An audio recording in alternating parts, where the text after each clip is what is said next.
27 अगस्त का जो है करंट अफेयर यहाँ पे हम लोग देख लेते हैं, और इसी में ही मैं एमसीक्यू वाला भी डाल दूंगा क्योंकि लेट हो चुका है वीडियो। तो साथ ही साथ आपका एक साथ 27 अगस्त का करंट अफेयर और एमसीक्यू दोनों इसी वाले वीडियो में मिल जाएंगे। ठीक, तो चलिए सीधे स्टार्ट कर लेते हैं। पहला टॉपिक है आज का साइंस एंड टेक्नोलॉजी से संबंध, CSA6 जीन। तो देखिए सिंपल से एक चीज़ है कि एक कवक होता है, फंगल स्पेशीज़ होती है, ठीक है, जिसका नाम है कैंडिडा अल्बिकन। ठीक, इस कैंडिडा अल्बिकन का मतलब जो कवक है, इसके अंदर एक जीन होती है जिसका नाम है CSA6 जीन। ठीक, जीन इस तरीके का होता है, देखिए डीएनए स्ट्रक्चर दिखाया गया है। ये जीन क्या करता है कि वैसे तो हमारे शरीर में रहता है, ठीक, कोई दिक्कत नहीं होती, लेकिन जब हमारे मतलब किसी ऐसे व्यक्ति के शरीर के अंतर्गत ये रहता है जो कि आईसीयू में है, ठीक, कैंसर का पेशेंट है, या फिर एड्स वेड्स या किसी और कारणवश उसकी इम्यूनो सप्रेसिव थेरेपी चल रही है, यानी कि जो उसकी प्रतिरोधक क्षमता है वो कम हो गई है। ठीक, कुछ मतलब थेरेपी इसलिए चलाई जाती है, जैसे मान लीजिए एड्स वाले जो है उसको मारना है, जो है आपका वायरस, तो क्या करते हैं कि वैसी मेडिसिन दी जाती है कि जो अच्छे वायरस, जो सॉरी अच्छे वायरस तो नहीं हो सकते, जो अच्छी चीज़ें होती हैं, बैक्टीरिया भी होते हैं, वो सब भी मर जाते हैं, तो हमारी इम्यूनिटी जो है वो कमज़ोर हो जाती है। तो उस समय जो ये कवक है और उसके अंदर ये जीन जो है CSA6 जीन, ये हमारी इम्यूनिटी को और कमज़ोर बना देता है, जिसकी वजह से कई बार जो है व्यक्ति की मृत्यु भी हो जाती है। तो आईसीयू में जैसे पेशेंट है तो जिनकी प्रतिरोधक क्षमता कम होती है तो उनके लिए ये घातक हो जाता है ये कवक। ठीक, नाम कैंडिडा एल्बिकन्स है और उसमें जो जीन है CSA6 जीन, वो जो है इसको जो है घातक बना देती है। तो यही चीज़ यहाँ पर अभी आइडेंटिफाई करी गई है। फंगल इन्फेक्शन हो जाता है जिसकी वजह से होता है कैंडिडियासिस, ठीक, इसी के नाम पर रखा गया है। ठीक, बाकी सारी चीज़ें हैं आपको ऑलरेडी जो है ये वाली PDF टेलीग्राम चैनल पे मिल चुकी है, जिसका लिंक डिस्क्रिप्शन बॉक्स में दिया हुआ है। अगला जो टॉपिक है वो है बैटरी वेस्ट मैनेजमेंट रूल्स, यानी बैटरी अपशिष्ट प्रबंधन नियम। अब देखो लॉजिकली समझते हैं सारी चीज़ें। इधर इधर खूब बातें चल रही हैं इलेक्ट्रॉनिक व्हीकल और इन सब चीज़ों की, ठीक है। तो अब इसमें क्या लगेगी, बैटरी बहुत ज़्यादा यूज़ होने वाली है हर चीज़ों में, तो अब उससे जो है वेस्ट भी जनरेट होगा। जैसे इलेक्ट्रॉनिक वेस्ट हुआ, कंप्यूटर इतने ज़्यादा हो गए, इतने सारे अप्लायंसेज इलेक्ट्रॉनिक हो गए कि इलेक्ट्रॉनिक वेस्ट बहुत ज़्यादा जनरेट होता है। उसी प्रकार से बैटरी का भी होने वाला है। ठीक, तो उसके लिए हमें कुछ एक प्रबंधन का इंतजाम करना चाहिए, जो कि एक बहुत ही प्रोएक्टिव रोल मुझे लगा यहाँ पर सरकार के द्वारा किया जा रहा है, लॉजिकल भी है। ठीक है, तो इसकी रिक्वायरमेंट क्यों है ये आपने समझ लिया, वाई। अब पहले जो रूल थे इसके 2001 में, उनमें संशोधन करके 2022 में नए लाए गए हैं। अब इसमें देखिए क्या चीज़ें करी गई हैं ये समझते हैं। यहाँ पर जो भी ये बैटरी बनाएंगे, ठीक, तो वो कौन होंगे, वो प्रोड्यूसर होंगे। ठीक, तो उन प्रोड्यूसर की एक एक्सटेंडेड रिस्पॉन्सिबिलिटी है, तो इसको बोला जाता है एक्सटेंडेड प्रोड्यूसर रिस्पॉन्सिबिलिटी, EPR। ठीक, उनको प्रोड्यूस करने के बाद जब ये कंज्यूमर, जैसे हमारे आपके जैसे लोग जो है कंज्यूमर हैं, उनको बेचने के बाद जब ये कंज्यूमर जो है इसके लिए ख़राब हुए, मतलब बैटरी किसी काम की नहीं हुई, तो एक तरीके का अपशिष्ट हो गया, वेस्ट हो गया, तो इसको ये बाय बैक भी कर सकता है। ठीक, कुछ जो है कम पैसों में, कुछ पैसों में, या फिर उसमें कई सारे मॉडल होते हैं कि EPA जो कंपनी है वो क्या करती है, कंज्यूमर को 10 रुपये की जगह मान लीजिए 11 रुपये की बेचेगी। वो कहती है कि जब वेस्ट हो जाएगा, जब आप वापस करोगे हमको ये वेस्ट, ठीक, तो हम आपका 1 रुपया वापस कर देंगे। या फिर जो है 10 रुपये में ही बेचेगी, बाद में जो है आप 9 रुपये में बेचेगी, बाद में जो है आपको जब आप इसको वेस्ट को करोगे तो आपको जो 1 रुपये दे देगी, या जो भी है जिस तरीके से। ऐसा कुछ मॉडल हैं 3-4, ठीक है। तो EPR की रिस्पॉन्सिबिलिटी हो जाती है कि इसको वेस्ट को कलेक्ट करे। अब जब इन्होंने वेस्ट एक कलेक्ट किया है, बैटरी में कई सारी चीज़ें ऐसी होंगी जो मतलब हमारे लिए तो वेस्ट हैं, लेकिन उसका रिसाइकिल हो सकता है। जो हमने सबने पढ़ा है 3R प्रिंसिपल।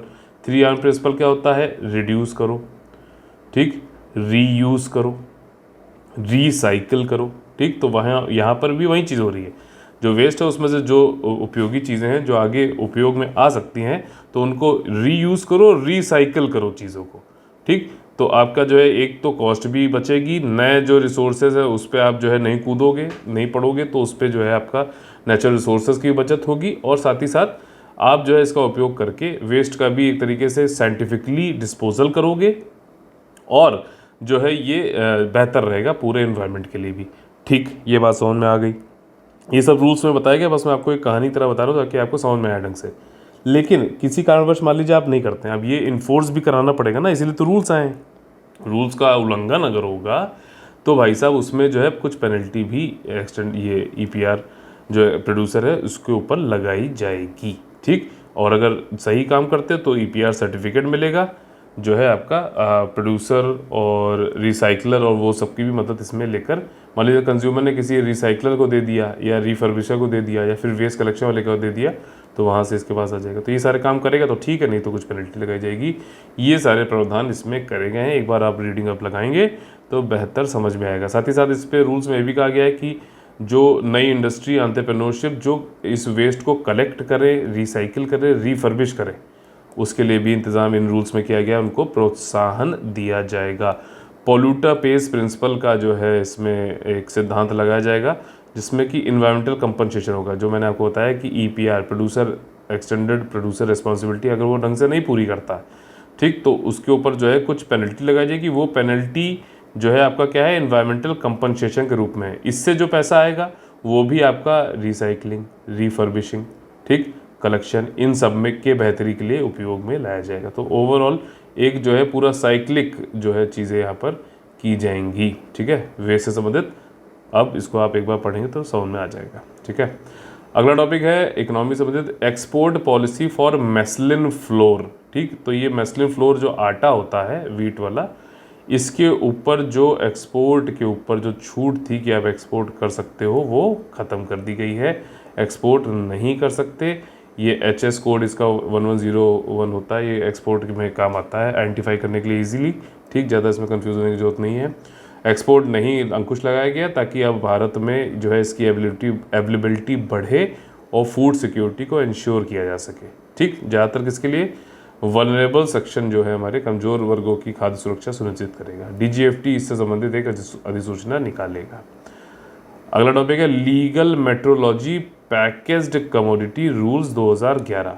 अब सेंट्रल गवर्नमेंट ने कुछ अमेंडमेंट किया है इस रूल्स में। आप ये सोच रहे हो कि लीगल मेट्रोलॉजी क्या चीज़ है, तो ये जो कपड़े वपड़े आप देख रहे हो ना, इनको बनाना, बेचना, बीच में कई सारे डॉक्यूमेंटेशन होता है, ठीक है, पेपर वर्क होता है, तो उन सब के लिए रूल्स बनाए गए थे 2011 में। उस रूल्स में अमेंडमेंट करके कुछ जो है सरल बनाया गया है, कुछ जो कागज़ का जो कंप्लायंसेस थे, अनुपालन थे, वो भी कम करे गए हैं। इससे क्या होगा, इससे ये होगा कि जो ईज़ ऑफ डूइंग बिजनेस है, यानी कि व्यापार करने की सुगमता जो है वो बढ़ेगी। साथ ही साथ कौन से लोग हैं इनकी यहाँ पे मेनली बात हो रही है, जो लोग आपने देखा होगा ना ओपन में या फिर जो है बाज़ार कुछ जैसी लगती है तो हौजरी के कपड़े का काम करते हैं, ठीक है, और आपका गारमेंट के कपड़े काम करते हैं, तो उनको एग्जेम्प्ट कर दिया गया है। 6 डिक्लेरेशन जो पहले थे अब नहीं उनको डिक्लेरेशन देने, इससे उनको आराम होगा। और साथ ही साथ ऐसा नहीं है कि कंज्यूमर को जो है कि ऊपर मतलब कंज्यूमर को कमज़ोर किया गया है और यहाँ पर जो प्रोड्यूसर हैं जो गारमेंट बना रहे हैं इनको मजबूत किया गया है कि वो कुछ बताएंगे नहीं। 6 डिक्लेरेशन मना किए गए हैं, लेकिन उसमें जैसे आपने कई बार देखा होगा एक कागज़ चिपका रहता है ना, कपड़े में जो है एक टैग लगा रहता है जिसमें बताया जाता है नायलॉन का कपड़ा है, हौजरी है, कैसे धोएं, कैसे प्रेस करें कि ना करें। तो उस टाइप की चीज़ें, ऐसा नहीं कंज्यूमर को जो जरूरी चीज़ें वो बताई जाएंगी, कोई भी उनके इंटरेस्ट के साथ में, उपभोक्ता के इंटरेस्ट के साथ में कॉम्प्रोमाइजेशन नहीं है, बट फिर भी जहाँ पर सहूलियत की जा सकती थी वहाँ पर करी गई है, ठीक। तो this is important as per the legal metrology with respect to garments. बहुत ज़्यादा इंपॉर्टेंट टॉपिक है अर्थ गंगा, ठीक, घबराइए नहीं, एक बार मैं इसको बिल्कुल क्लियर कर देता हूँ। गंगा को क्लीन करने के लिए पहले जो है कॉन्सेप्ट था नमामि गंगे, ठीक ठीक, लेकिन उसके बाद भी ये देखा जा रहा था कि गंगा जो है उस प्रकार से क्लीन नहीं हो पा रही है, या फिर जो एक उसका सस्टेनेबल डेवलपमेंट मॉडल नहीं बन पा रहा है। मान लीजिए कुछ एक पूरा जो है कैंपेन चलता है तो उस समय तो खूब साफ़ सफाई होती है, फिर वो गंदी हो जाती है। तो इसके लिए क्या किया जाए, तो अब इसके लिए एक नया मॉडल जो है, वैसे तो मोदी जी ने इसको 2019 में बताया था कानपुर में, ठीक, तो इसमें इन्होंने ये कहा था कि नमामि गंगे से चेंज करके अब हम इसको अर्थ गंगा की तरफ बढ़ेंगे। आप समझो क्या चीज़ है। अर्थ जो है ना यहाँ पे वो है इकोनॉमी से संबंधित, अर्थव्यवस्था, ठीक है ना, अर्थशास्त्र, वो वाला जो है ना, ये अर्थ वो वाला है, मीनिंग वाला अर्थ नहीं। अर्थ या फिर अर्थ इकोनॉमी ऑफ गंगा। तो गंगा की साफ सफाई, रहन सहन और जो है सारे कार्य उस सस्टेनेबल डेवलपमेंट के लिए उसको इकोनॉमी से जोड़ा जाएगा। तो यानी कि आप देखो इसमें क्या क्या चीज़ें रखी हैं, मल्टी मोडल टर्मिनल्स, ठीक, गाजीपुर है इसके पास में, तो यहाँ पे कुछ लॉजिस्टिक्स की बात की जा रही है, ठीक, roll on roll of terminal बनाए जाएंगे। तो एक जो ये है ना वाटर वे की तरह, तो इसको इकोनॉमी से जोड़ के करेंगे। तो जब कहते हैं ना जिस थाली में खाते हैं उसमें छेद नहीं करना चाहिए, जहाँ पे जिसमें खाओ उसमें कभी गंदा मत करो, वही चीज़ है। जब आप इकोनॉमी से जोड़ दोगे तो गंगा के ऊपर जब लोग डिपेंडेंट होंगे तो उसको साफ रखने की जो है स्वायत्तता उनकी जो है एक उनके अंदर एक मोटिवेशन आएगा कि उसको क्लीन रखा जाए। ये इसके पीछे कारण है। और साथ ही साथ जो है इकोनॉमी बढ़ेगी तो गवर्नमेंट के लिए बढ़िया रेवेन्यू आएगा। अच्छा, ये सारी बातें यहाँ पर अभी किसने करी? अशोक कुमार जी जो डीजी है national mission for clean Ganga ने। ठीक, ये थोड़े पोस्ट हेड जो होते हैं ये भी याद करते चलिए, स्टेट पीसी एग्जामिनेशन पूछता है। अशोक कुमार डीजी हैं, डायरेक्टर जनरल है national mission for clean Ganga. अब ये national mission for clean Ganga हो गया है, तो इसके बारे में बात चल रही थी अर्थ गंगा के बारे में। स्टॉकहोम वर्ल्ड वाटर वीक 2022 ये 23 अगस्त से 1 सितंबर तक चल रहा है। ठीक, स्टॉकहोम वाटर इंटरनेशनल करके है, वो चलाता है। इसके संबंधित मैं एक मैसेज डाल दूंगा पेड ग्रुप में, ठीक, तो आपको वहाँ मिल जाएगा। ठीक, तो ये वीक 23 से 1 सितंबर तक है, ये ध्यान रखिएगा, ठीक है। और फोकस यहाँ पर यही है कि इकोनॉमिक एक्टिविटीज़ को रिलेट किया जाए रिवर से, और एक ब्रिज किया जाए पीपल को कि इसको खुद से साफ रखें। ठीक, स्टॉकहोम इंटरनेशनल वाटर इंस्टीट्यूट जो है वर्ल्ड वाटर वीक मनाता है 1991 से। इस साल की जो थीम है क्या है वो सब मैं डाल दूंगा उसमें ग्रुप में, ठीक है। अगला टॉपिक है कृष्णमूर्ति वी सुब्रमण्यम। अब देखिए ये चीफ इकोनॉमिक एडवाइज़र रहे हैं पहले, ठीक, आपके कृष्णमूर्ति वी सुब्रमण्यम, नाम सुना होगा आपने। यहाँ अपॉइंटमेंट से संबंधित 2 न्यूज़ हैं। तो इसमें अब आईएमएफ के में भारत की तरफ से, ठीक, एग्जीक्यूटिव डायरेक्टर की पोस्ट पर ये आईएमएफ में जाएंगे 1 नवंबर से। समझ में आया? इंटरनेशनल मॉनेटरी फंड में भारत की ओर से एग्जीक्यूटिव डायरेक्टर की पोस्ट पर भारत की ओर से कृष्णमूर्ति वी सुब्रमण्यम जाएंगे 1 नवंबर से। अभी इस पोस्ट पर कौन है? सुरजीत भल्ला जी हैं। ठीक, सुरजीत भल्ला जी हैं। ये कितने टाइम तक रहेंगे? 3 साल तक रहेंगे। सुरजीत भल्ला जी आए थे 2019 में, जब सुबीर गोकर्ण की हत्या नहीं, सॉरी, उनकी डेथ हो गई थी जुलाई में। तब ये जो है सुरजीत भल्ला जी आए थे। फॉर्मर आरबीआई डिप्टी गवर्नर थे सुबीर गोकर्ण, ठीक है। तो ये जो आपके हैं ये काफ़ी पढ़े लिखे व्यक्ति हैं सुब्रमण्यम जी, और 3 साल के लिए जाने वाले हैं। अभी ये चीफ इकोनॉमिक एडवाइज़र भी थे और 3 साल का इन्होंने पूरा किया था अपना कार्यकाल। फिर आईएसबी हैदराबाद, काफ़ी नामित जो है इंस्टीट्यूट है, वहाँ पे प्रोफेसर की तरह सर्व कर रहे थे। अब फिर से अब इनकी वो समझ लेते हैं, पीएचडी काफ़ी अच्छे आईआईटी कानपुर हैं, आईआईएम कलकत्ता से पढ़े हुए हैं, फिर यूनिवर्सिटी ऑफ शिकागो से पढ़े हुए हैं। एक्सपर्ट हैं बैंकिंग में, कॉरपोरेट गवर्नेंस में। कॉरपोरेट गवर्नेंस एक जीएस पेपर 4 एथिक्स के पेपर में कॉर्पोरेट गवर्नेंस एक जो है सिलेबस का पार्ट है। ठीक, इसको समझते हो क्या चीज़ है? ठीक, अगला जो टॉपिक है इंडियन डायस्पोरा इन यूके। देखो यूनाइटेड किंगडम में कई सारे वीज़ा दिए जाते हैं। एक सबसे ज़्यादा बड़ा वीज़ा जो है वो है स्टूडेंट्स का, फिर है स्किल्ड वर्कर्स का, ठीक, फिर है विजिटर्स का। ये मेजर वो हैं जो वीज़ा दिए जाते हैं। ये ठीक भी है, उनके यहाँ भी जो है इससे इकनॉमी उनकी भी जो है मजबूत होती है। तो अभी तक स्टूडेंट में जो है चाइना जो है ज़्यादा रहता था, लेकिन 2011 के बाद से और अभी इस साल 2022 में जून 2022 तक के आंकड़े देखें तो इंडियंस को सबसे ज़्यादा स्टूडेंट वीज़ा मिला है। स्किल्ड वर्कर्स में तो जितने भी यूके ने वीज़ा निकाले थे उसमें 46% वीज़ा जो है इंडियंस स्किल्ड वर्कर्स को दिया गया है। और मतलब यहाँ पे स्टूडेंट में तो चाइना पहले था ज़्यादा, लेकिन अब इंडियंस को ज़्यादा वीज़ा मिला है। ये एक अच्छी बात है। ठीक, 215% की बढ़त हुई है और स्किल्ड वर्कर्स में भी 80% की बढ़त हुई है 2019 के कंपैरिजन में।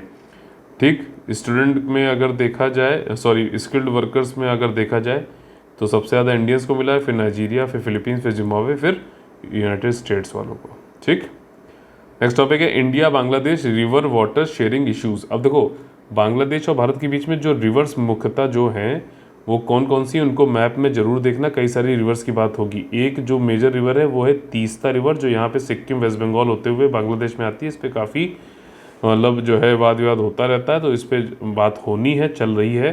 फिलहाल जॉइंट रिवर कमीशन 38वां मीटिंग अभी हुई थी, और कॉमन रिवर्स जो है हम दोनों के बीच में, इंडिया बांग्लादेश के बीच में, जैसे गंगा है, तीस्ता है, ठीक। तो इससे संबंधित बात हुई। और कौन कौन सी रिवर की बात हुई, तो पहले तो देखिए तीस्ता रिवर की ही बात कर लेते हैं। तीस्ता रिवर एक 414 किलोमीटर लंबी एक रिवर है।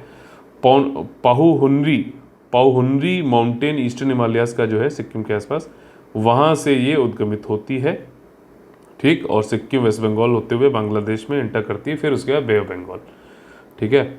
और जैसे आप देख रहे हो यहाँ पर जो मैप है, ढाका बांग्लादेश की कैपिटल है। इंडिया से ये टच करती है, म्यांमार से भी टच करता है, भूटान से बांग्लादेश टच नहीं करता है, नेपाल से भी टच नहीं करता है, ध्यान रखना। इसीलिए ये दोनों लैंडलॉक कंट्री हैं, इंडिया के ऊपर डिपेंडेंट है, ठीक। यहाँ पे छोटा सा जो आप ये देख रहे हो ना, ये एरिया, ये सिलीगुड़ी कॉरिडोर है, चिकन स्नैक भी बोलते हैं, जिसमें चाइना जो है आकर इंडिया को नॉर्थ ईस्ट इंडिया से कट ऑफ करने की कोशिश कर रहा है। डोकलाम और ये सब इसीलिए हुआ था। ब्रह्मपुत्रा भी देखिए भारत में आती है, गंगा देखिए यहाँ पे आ रही, तीस्ता यहाँ से आती है। ये सुंदरबंस हैं, ठीक। आधा जो है भारत, मतलब आधे से कम जो है भारत के पास में है, ठीक है। और आपका ये बहुत चितगोंग आपका, अच्छा कौन कौन से जो है स्टेट से ये टच करता है, मेघालय से आप देखो यहाँ पे तो टच कर रहा है, आसाम से टच कर रहा है, और आपका ये जो है त्रिपुरा से टच कर रहा है, ठीक, मिज़ोरम से, ठीक है। तो ऐसे भी याद कर सकते हो, ठीक है। तो बेसिक चीज़ें जो है मैंने आपको यहाँ बता दी। बे ऑफ बंगाल से यहाँ पे कालादान प्रोजेक्ट है, इंडिया ऐसे जाना चाहता है यहाँ से होते हुए, और फिर नॉर्थ ईस्ट की तरफ जाना चाहता है, ठीक। तो कुछ और रिवर्स के बारे में यहाँ पे जान लेते हैं, जिसको आपको मैप में ज़रूर देखना है। गंगा, तीस्ता तो मैंने बता दी, मनु, मुहुरी, खोवई, गुमटी, धरला, दुदुक, कुमार और कुशियारा। कुशियारा तो नाम सुना होगा आपने, ठीक। तो इन सब के बारे में यहाँ पर बात हुई है, ठीक। तीस्ता वाटर शेयरिंग ट्रीटी जो हुई थी उसकी मतलब होने वाली है, उस पर बातचीत चल रही है, अभी हुई नहीं है, ठीक है। अगला टॉपिक है गगन। तो देखिए क्या है कि भारत में जो है जीपीएस का उपयोग करते हुए कुछ जीपीएस ऑगमेंटेड, ठीक, GPS aided geo augmented navigation system है, जो भारत में जो एरोप्लेन उड़ते हैं ना, तो उनको मदद करता है कि वो लैंड वैंड करने में आसानी से जो है लैंड वैंड करे। एयरपोर्ट, ऐसे एयरपोर्ट जहाँ पर इंस्ट्रूमेंट लैंडिंग सिस्टम नहीं, वहाँ पे तो इसकी उपयोगिता ज़्यादा बढ़ जाती है। तो अब लेकिन यहाँ पे एक छूट दी गई है बोइंग 787 एयरक्राफ्ट को 2025 तक, क्योंकि उन्होंने कुछ अपने डिज़ाइन में चेंज किया, तो 2025 तक इसको छूट दे दी गई है, ठीक। गगन जैसा मैंने आपको बताया जीपीएस ऑगमेंटेड है, ठीक। अगला अपॉइंटमेंट से संबंधित जो क्वेश्चन है वो है समीर कामत से संबंधित। देखिए अभी जी सतीश जो थे वो डीआरडीओ के चेयरमैन थे, ठीक थे, हो गए हैं। समीर कामत अब department of defence research and development के सचिव बन गए हैं, साथ ही साथ डीआरडीओ के जो है आपके डीआरडीओ के चेयरमैन भी बन गए हैं समीर कामत, ठीक। जी सतीश थे, अब वो हट गए हैं, उनको जो है scientific adviser to the defence minister बनाया गया है। समीर कामत जी 60 साल तक जो है इस पोस्ट पे बने रहेंगे, या फिर उसके बाद देखेंगे अगर फर्दर ऑर्डर रहे तो आगे भी रह सकते हैं। DRDO military research and development करता है, department of defence research and development in the ministry of defence के अंतर्गत 1958 में इसको बनाया गया था डीआरडीओ को। Sameer Kamat is now the chairman of DRDO. G Satish chief आपके जो है क्या हो गए हैं, साइंटिफिक एडवाइज़र हो गए हैं डिफेंस मिनिस्टर को, ठीक। और ये सारी जो है मार्केटिंग वाली चीज़ें जो है आपको पता ही है। लाख दलदल हो पाँव जमाए रखिए, हाथ खाली ही सही ऊपर उठाए रखिए, कौन कहता है छलनी में पानी रुक नहीं सकता, बर्फ़ बनने तक हौसला बनाए रखिए। बहुत ही दिल के करीब वाला मोटिवेशनल कोट, आप लोग ज़रूर इसको जो है लिख के रखिएगा अपने पास। चलिए चलते हैं अब एमसीक्यू कर लेते हैं इसी 27 अगस्त वाले को, ठीक है। तो देखिए चलिए सीधे चलते हैं पहले क्वेश्चन पे, आजा भाई। Choose the correct statement regarding DRDO, ठीक है। डीआरडीओ के संबंध में सही कथन चुने। DRDO has developed a drug named Leucoskin which is being used in the treatment of leukaemia. अब देखो जो करंट अफेयर हम लोग पढ़ते हैं, ठीक है, उससे संबंधित तो रहता है, लेकिन कुछ एक्स्ट्रा इन्फॉर्मेशन भी हम ऐड ऑन करते हैं, इसलिए वाला वीडियो जरूर देखा करिए। तो देखिए पहला स्टेटमेंट जो है यहाँ पर वो ल्यूकोस्किन ये डीआरडीओ ने बनाया तो सही है, लेकिन ल्यूकेमिया के लिए नहीं बनाया भाई, ल्यूकोडर्मा के लिए बनाया है। ठीक, तो ये चीज़ जो है जरूर याद रखिएगा। दूसरा स्टेटमेंट क्या है, DRDO has developed an antibody detection based kit called Dipcovan. तो ये हम लोग ने कोविड वाले टाइम पे जो है ये करंट अफेयर में जो है कवर भी किया था, एकदम सही है। दूसरा स्टेटमेंट सही है, पहला गलत है, तो यहाँ पर बी ऑप्शन सही हो जाएगा। ल्यूकोडर्मा के लिए ल्यूकोस्किन है और एंटीबॉडी डिटेक्शन बेस्ड के लिए जो है किट जो बनाई है डीआरडीओ ने वो डिप्को वैन है, डिप्को वैन। नेक्स्ट क्वेश्चन है भारत के गगनयान मिशन। ठीक, गगन हम लोगों ने पढ़ा था, गगन और गगनयान मिशन अलग अलग हैं, ध्यान रखना, इसीलिए क्वेश्चन बनाया गया इस तरीके से। तो गगनयान मिशन के बारे में गलत कथन चुने। भारतीय वायुसेना के 4 पायलटों को गगनयान के अंतरिक्ष यात्री के रूप में चुना गया था। तो क्या वायुसेना चुने गए हैं क्या?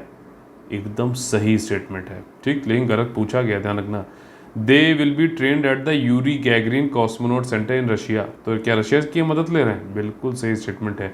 चूंकि गलत पूछा गया, दोनों स्टेटमेंट सही है, तो नन ऑफ दीज ऑप्शन आपका यहाँ पे सही हो जाएगा। नेक्स्ट क्वेश्चन है, choose the incorrect answer regarding Bangladesh. ठीक, इनकरेक्ट बताना है। तो Petrapole integrated check post is the first integrated hack post, sorry hack नहीं, चेक पोस्ट होगा, on the India Bangladesh border. तो क्या ये स्टेटमेंट सही है आपका क्या, कि पेट्रापोल इंटीग्रेटेड चेक पोस्ट जो है ये फर्स्ट इंटीग्रेटेड चेक पोस्ट है on the India Bangladesh border? पहला था क्या ये इंटीग्रेटेड चेक पोस्ट? नहीं, पहला था अगरतला। अगरतला जो है पहला था, तो पहला स्टेटमेंट हो गया गलत। ठीक, और इनकरेक्ट ही पूछा गया है। और इसके बाद पूछा गया 6 Indian state share its boundary with Bangladesh. अभी मैंने कराया है, अगर आपने ढंग से देखा होगा, सुना होगा, समझा होगा, मैप बुक साथ में लेके बैठते होंगे, सामने मैप लगा रखा होगा, तो ये चीज़ें आसान हो जाएंगी, अन्यथा मेहनत करनी पड़ेगी। तो क्या 6 इंडियन स्टेट्स करते हैं? नहीं, 5 करते हैं। कौन कौन से? आसाम, वेस्ट बंगाल, ठीक है, मिज़ोरम, मेघालय, त्रिपुरा। तो ऐसे याद कर सकते हो, आसाम, आपका मेघालय, त्रिपुरा, मिज़ोरम, ये तो ही है, और साथ में इधर वेस्ट बंगाल। ठीक, तो ऐसे याद करोगे तो ज़्यादा आसान रहेगा। तो दोनों ही स्टेटमेंट यहाँ पर आपके गलत हैं, तो सी आंसर हो जाएगा। ठीक, अगला है, regarding the international monetary fund which one of the following statement is correct. IMF से संबंधित कुछ जो है स्टेटमेंट यहाँ पे दिए गए, बताइए कौन सा सही है। तो मोस्ट अप्रोप्रिएट आपको इसमें चुनना होगा इस तरह के क्वेश्चन में, जैसे मैंने आपको कई बार बताया। तो ये लोन देता है किसी भी कंट्री को, किसी भी कंट्री को। ठीक, थोड़ा सा एब्सोल्यूट हो रहा है, रोकते हैं, देखते हैं अगले क्या है। It can grant loans to only developed countries.